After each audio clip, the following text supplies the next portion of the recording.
thank you for your time and for this interaction. I'd like to begin by asking you, of course, it's been 30 years of the India-Israel diplomatic ties. Could you take us through that journey? And of course, the vision ahead that you have for this relationship. Yes, we started our relations, our full diplomatic relations 30 years ago, but the relations between the ancient civilizations go far as 2,000 years back, because Jews have been living here as a minority in equality and peace for many, many years. And this was the bridge that I think, led us to have such wonderful official relations. So we defined a few years ago the relations strategic partnership, but we must say that our relations are strategic partnership not only by name but also by substance, because we have a lot of cooperation in our relations. So the basis of our relations in the beginning were mainly in the fields of agriculture and security, and we have around 30 centers of excellence all around India, serving and helping millions of farmers improve their farming with technology and knowledge. And I believe that in the coming years our challenge would be how do we build on these wonderful relations and prepare them for the next 30 years, and to make sure that the cooperation goes up and up and up, because the potential is there. I believe that the main potential for us is probably in the fields of innovation and high-tech, because both our countries are very strong in this field. The world is going in that direction, so it's only natural that we work together on this. Right, Ambassador, you mentioned farmers, and I have to say that at the time, of course, there's a climate emergency. India is battling a severe heat wave, so really farmers also facing, an impact of that. What were your thoughts really on this climate emergency, and how do you think the world can really tackle the challenges of climate change? And of course, Israel and India's view on that as well. Yes, I believe that technology will also be a player here. So awareness is an important part, and awareness, I think, is much higher in the world than it was before. Many countries have committed themselves to reducing the harm they are doing to the environment. We see that electric cars are becoming widespread, and cleaner energies, and COP26 now in Glasgow, where our two prime ministers also met. So I believe that the world is more aware. Technologies will be needed to make it. Israel for years, for example, the drip irrigation that was invented in Israel is very widespread here. This is another thing that is helping the environment, because we utilize less water. When it comes to water, Israel is also the highest user of reusing of wastewater. About 90% of our wastewater is reused. It's 3 times more than the next in the world. And also in water desalinization, we are leaders. So we are trying, I think, and the world should try to go towards technologies that will help reduce the damage we are doing to our planet. Right, so any lessons there that you feel India can learn at the moment on this?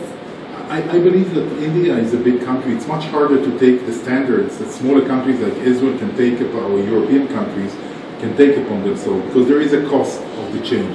So the only hope is that India continues this trend of trying to limit the harms and the gases and the problems. It will take time, because big boats, it takes the big ships, it takes them much more time to turn. But I think that India is on the right path, on the right direction there. All right, that's good to know. And of course, your view really on the Russia-Ukraine crisis. We have, of course, seen that the crisis is now entering its 3rd month. Global markets, global supply chains also suffering. Your thoughts there, and really, what is Israel's stand? So first of all, I think that all of us share the grief for human suffering. And we see human suffering, we cannot be indifferent. And what Israel is doing is we are sending a lot of humanitarian aid. We just the other day finished an operation of a couple of months of field hospital inside Ukraine, close to the Polish border.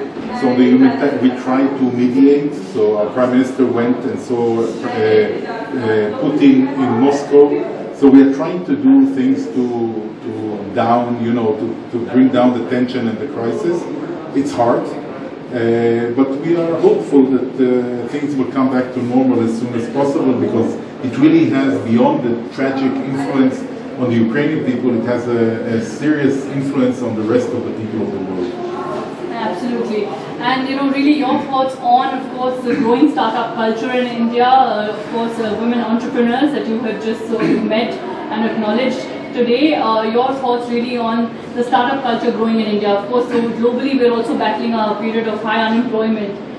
So really, what do you have to say about skill sets really being relooked at now? So I believe that India has all the potential, already has quite good innovation, but has all the potential to be a world leader in innovation because of the size of the country, the skilled people in the country, the fact that there is a lot of industry, which is an engine of pushing forward. So I think India is in the right direction also in that. Women have to be part of this market because we live in a world that if you want to be sustainable, you have to have as many people as possible joining the work market. So women will have to be part of that and will have to be part of innovation and going forward and entrepreneurship. So I believe that this is a need of India, it's a need of the world, and that's why we are here, to encourage this direction, to cooperate with women on innovation, on entrepreneurship.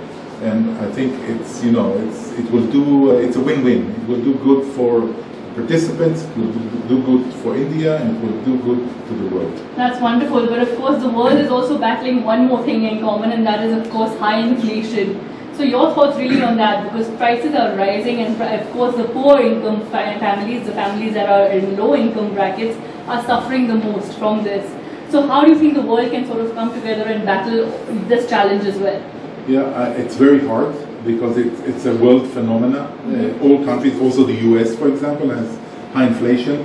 And this is a factor coming out of many things, but especially the war in Ukraine and the pressure on the energy market and on the wheat.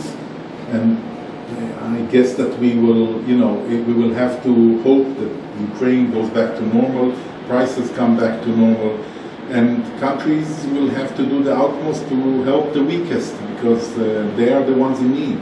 Most of the populations, the middle class and up, will be struggling, but they will be struggling less. The poor people have to be helped by the governments and the stronger people in society. All right. Thank you so much, Ambassador, for sharing your thoughts and for this interaction. Thank you very much. Thank you.